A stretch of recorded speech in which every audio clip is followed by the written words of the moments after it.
Ya estamos en contacto con el director ejecutivo de la plataforma Tenemos que hablar de Chile, Hernán Hochschild. ¿Estás por ahí, Hernán? ¿Te escuchamos? Porque no te veo. Sé que estás conectado, pero no te veo y no te escucho. Así que mientras, ahí está conectando el audio.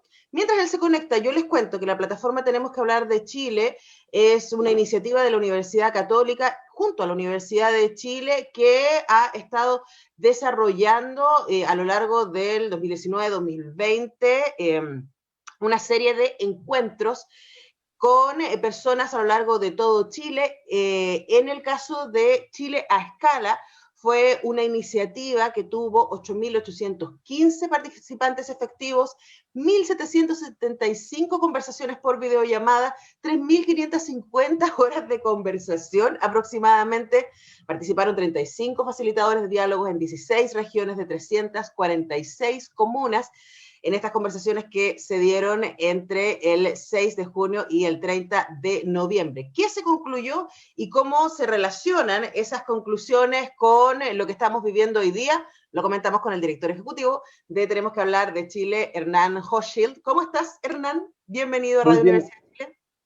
Antonella, muy bien. No sé si me escucho. ¿Se escucha o no? Perfecto. Te escuchas y te ves Excelente. perfecto. Así que Muchas podemos gracias. hablar tranquilamente respecto a esto.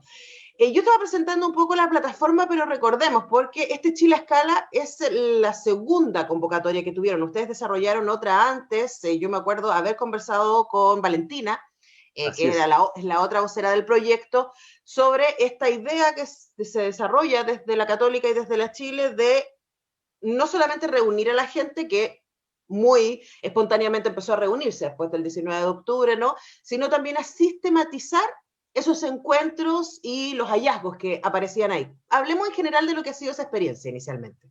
Bueno, lo que uno ve en Chile es que esta lógica de autoconvocarse o esta fuerza por el cabildo, por la conversa, también es digital, se da mucho en WhatsApp. Cuando ocurre el estallido, probablemente miles de personas entramos en una reflexión, en conversar, en tratar de entender, cada uno tiene sus posturas, sus puntos de vista, o sea, estamos mirando desde un cierto lugar. Y lo que veían las universidades es que en eso hay mucha riqueza, sobre todo cuando uno es capaz de encauzar y sistematizar ese anhelo de conversación pública. Primero que todo, porque cuando uno lo encausa, uno puede lograr que personas que tienen puntos de vista diversos, el que está en el centro, el que está en el sur, el que tiene 70, el que tiene 20, el que tiene 15 años, el que es profesional, el que no terminó la enseñanza básica, ¿cierto? Se puedan reunir y poner en conversación, ¿cierto? Poner en análisis todos esos puntos de vista. Y lo segundo es porque las universidades han desarrollado cierta tecnología que venía del proceso constituyente, ¿cierto?, de la presidenta Bachelet, en el cual habían participado las dos universidades, tiene una cierta tecnología de sistematización, ¿ya? De ir ordenando estas miles de opiniones. Y lo que se hizo es que primero se abrió a que cualquiera que quisiera participar pudiese participar. Entonces participaron los que sabían participar, los que querían participar y los que podían participar. Y eso tuvo un pequeño sesgo, o un sesgo no menor, ¿cierto?, al mundo a veces más profesional, a la región metropolitana. La experiencia fue maravillosa, tuvimos unos encuentros impresionantes, en la forma es muy rico, porque esto es como armar una mesa redonda en que ponemos un problema al medio. Ese problema era, bueno, ¿qué está pasando en Chile? ¿Qué es lo que qué queremos cambiar? ¿Qué queremos mejorar? ¿Y qué queremos mantener de Chile, ¿cierto? Y invitábamos a personas o llegaban personas que se sentaban en distintos puntos de vista en una misma mesa. O sea, alguien está mirando, si pusiéramos un objeto al medio, ¿cierto? Yo lo estaría mirando desde una perspectiva, tú lo estarías mirando de otra perspectiva, y cuando eso ocurre hay una riqueza muy, muy grande, ¿ya? A veces en otras plataformas y otros diseños de conversación, muchas veces las redes sociales no se tratan de poner en común una mirada, sino que se tratan sobre todo de yo quiero vencer mi perspectiva frente a tu perspectiva, y no nos damos cuenta que son posiciones, ¿cierto? Yo estoy en una posición porque estoy parado desde un cierto lugar y pierdo la riqueza de tu posición. Entonces, eso se dio con mucha fuerza, pero lo que nos faltó fue mayor diversidad. Entonces salimos a buscar la diversidad y armamos lo que se llamó un Chile a Escala. En Chile a Escala hicimos una muestra de 10.000 personas con ciertas cuotas a lo largo del país, entonces sabíamos que, qué sé yo, de la cisterna necesitábamos estos 5 perfiles, pero de Cochrane necesitábamos esto otro, y de Chiloé estos otros, y así armamos un mapa del país, y por eso le llamamos Chile a escala, y salimos a buscar a estas personas. Queríamos llegar a 10.000, no llegamos cerca de 9.000, pero logramos parar siempre en una mesa de 5, en una conversación digital, mucha diversidad, más o menos paridad, ¿cierto? Distintas edades, distintos territorios, pueblos originarios, 20% de las personas que participó tenía, ¿cierto?, un arraigamiento de pueblo originario. El único grupo que nos costó un poquito más fue el de 18 a 24 años, que no logramos las cuotas que teníamos, que se inscribían, llegaban un poquito menos, pero estamos viendo que están más participativos también. Entonces, se daba una conversación, una simulación de qué pasaría si pusiéramos este Chile diverso a conversar para sistematizarlo. ¿Cómo sistematizamos? Se generan 200.000 opiniones, todas fueron registradas, las registramos en castellano para que las pueda leer un computador, no en chileno, porque el chileno dice hay que mejorar las pensiones. Entonces la persona que iba registrando le preguntaba, bueno, pero ¿quién tiene que hacerlo? O sea, ¿cuál es el sujeto? Entonces, teníamos los sujetos asociados a todos los verbos y con sus predicados completos. Entonces el computador puede leer eso, etiquetarlo, ir ordenándolo. Entonces, por ejemplo, cuando alguien dice tenemos que cambiar la Constitución, podemos saber todo lo que se predica de cambiar la Constitución. Cuando alguien dice tenemos que mejorar la salud, podemos saber todo lo que se predica de mejorar la salud. Y así vamos ordenando y vamos encontrando lo que llamamos metaconsenso, que son ciertas narrativas que hacen sentido y que tienen un significado común en gran parte de los diálogos, ¿ya? Hay que decir, ojo, que no aparece un discurso equivalente. Uno diría, no aparece el pueblo de Chile, aparecen los pueblos, y una ciudadanía amplia, aparece diversidad, aparece mucha diversidad, sobre todo de punto de vista. O sea, el joven está mirando desde una realidad, el adulto mayor desde otra, el del norte, el del centro, el de pueblo originario, qué sé yo, el profesional, el que terminó el título técnico, el que no terminó la básica.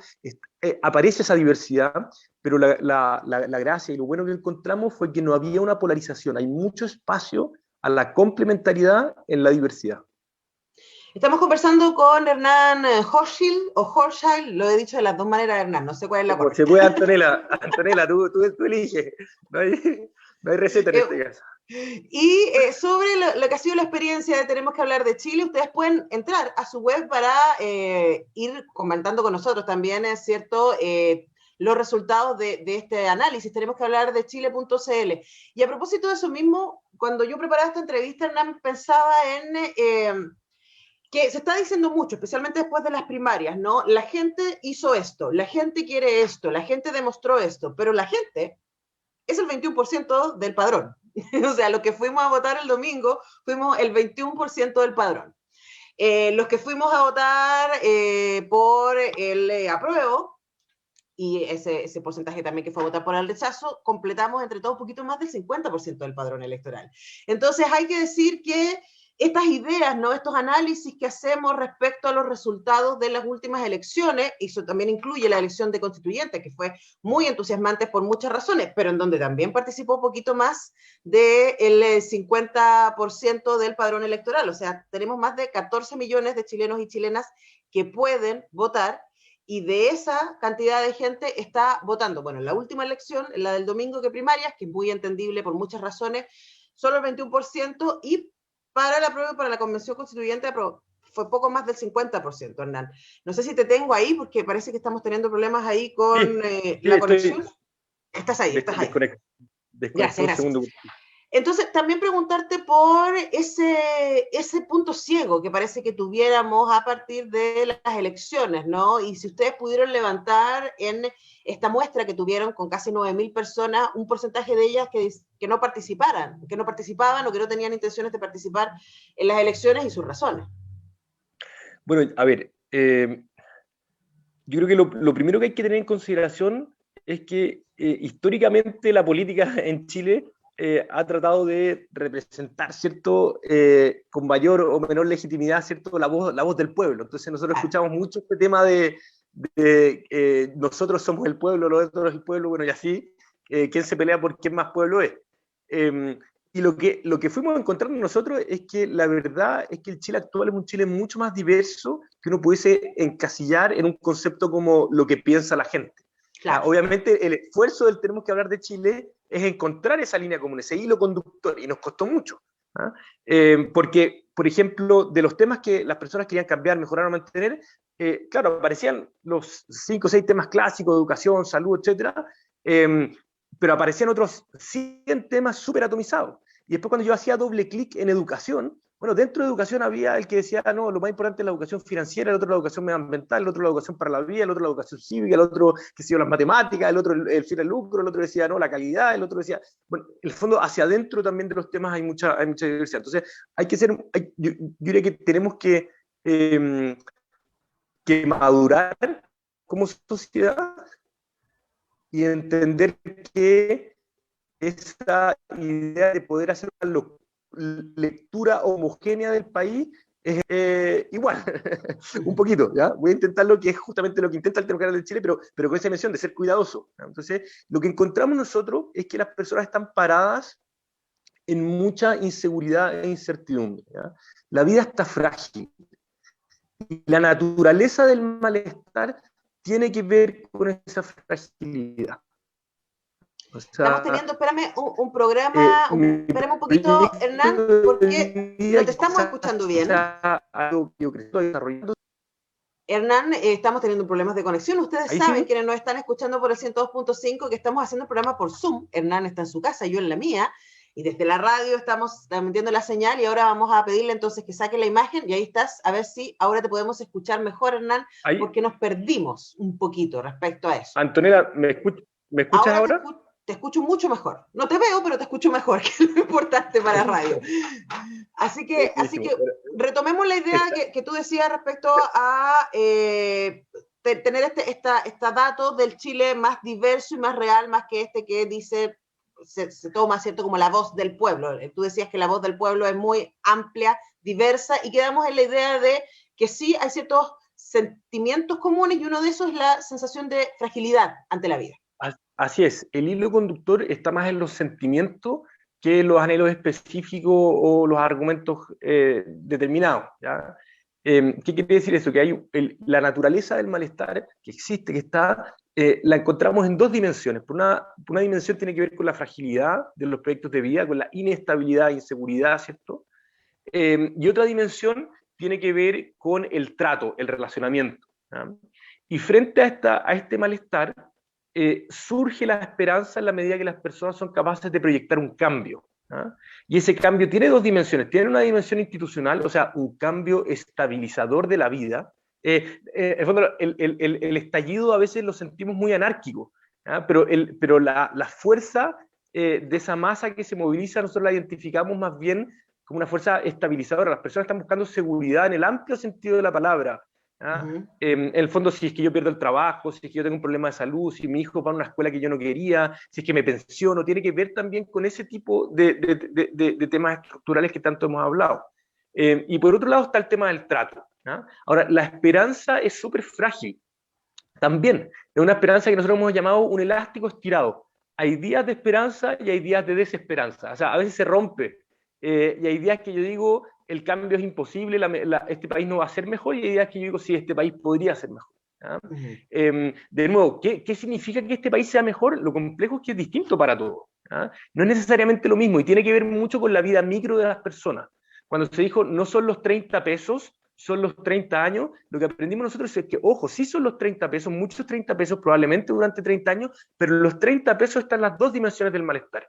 Por una parte está esta sensación de que yo quizás estoy con el agua hasta el cuello, llego medio justo a fin de mes y me suben 30 pesos, y que me lo sube el Estado, que está llamado a segurizarme, ayudarme, ¿cierto? La seguridad de la vida es el que me inseguriza, entonces me deja bajo el agua, y ahí está esa dimensión, pero también está el trato, me dice, levántate más temprano, anda a comprar flores en vez de comprar el pan. Entonces está la dimensión material y la dimensión inmaterial, y el cambio tiene que ver con esta esperanza, pero hay mucha gente que es como una montaña rusa de esperanza, desesperanza. La esperanza siempre puede estar cambiando, ¿ya? Y eso puede tener que ver, obviamente la pandemia también es importante el tema, pero encontramos sobre todo eso, las personas se vuelven esperanzadas en la medida que conversan con otros y son capaces de construir un futuro mejor.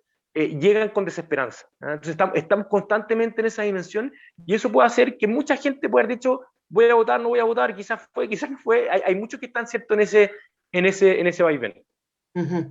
Ahora, es súper interesante eso que tú dices respecto a las emociones, ¿no? Porque por mucho tiempo se ha sostenido la idea de la política pública desde el dato duro.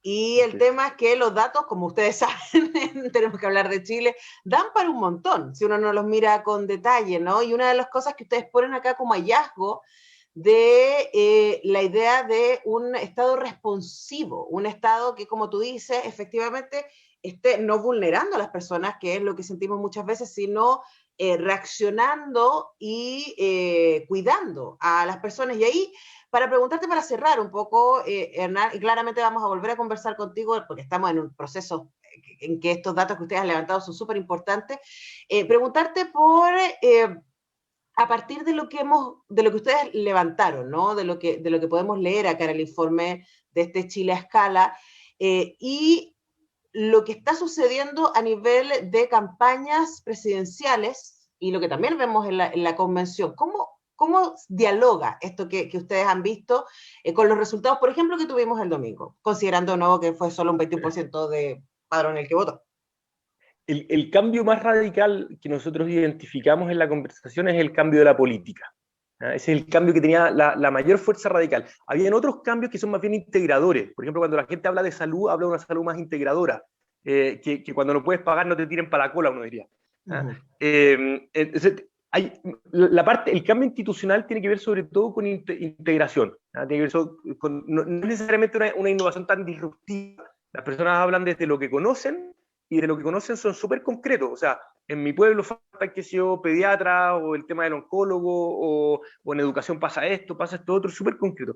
En cambio, en política, el anhelo es mucho más radical. ¿Y en qué sentido es radical? No es las personas cuando hablan de sistema político no hablan de parlamentarismo, presidencialismo, semipresidencialismo. Están hablando sobre todo, cuando hablan de sistema político, de la práctica de la política.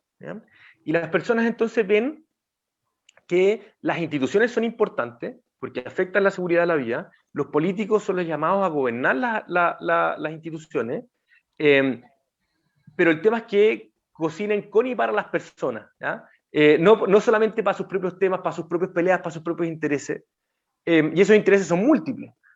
Entonces aparece un llamado muy fuerte a un cambio radical de la política en su práctica. Una política más honesta, una política más abierta a los acuerdos, una política, ¿cierto?, que trabaje sobre esta diversidad, una política, ¿cierto?, que tenga una ética, una política que en el fondo recobre esa confianza que está profundamente perdida. Y por eso la renovación es relevante, y por eso también esta lógica de vinculación y acuerdos es importante. Yo sé que los acuerdos históricamente han estado muy atacados, y nosotros dijimos, oye, pero nos apareció una ciudadanía muy dialogante, que quería acuerdo, y tuvimos que hacer lo que se llama un grupo de control.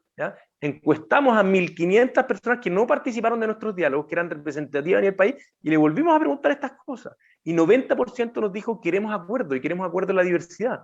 Y después le preguntamos, por ejemplo, ¿qué quieren de un político? Que sea un político que se la juegue por sus principios y sus votantes, o que sea un político que busque cierto diálogo con otros, que esté abierto a cambiar de posición, etc. Y nos apareció más bien el político adaptativo.